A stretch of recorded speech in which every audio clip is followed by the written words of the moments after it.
বিকেল বেলা পুকুর ঘাটে জমতো আসর বেশ, মাছ ধরারই ছলে প্রেমের গল্প হতো শেষ।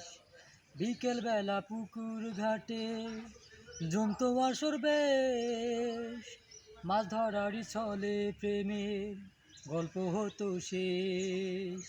প্রতি রাতে স্বপ্ন মায়ায় শেষ, বলতো এসে ভালোবাসাতে।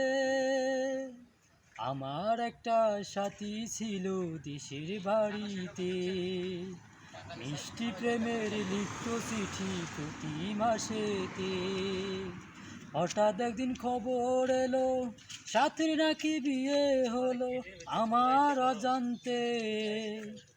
এখন বলো দেশে যাব কার আশাতে, এখন বলো দেশে যাব কার আশাতে। আমার একটা সাথী ছিল দেশের বাড়িতে।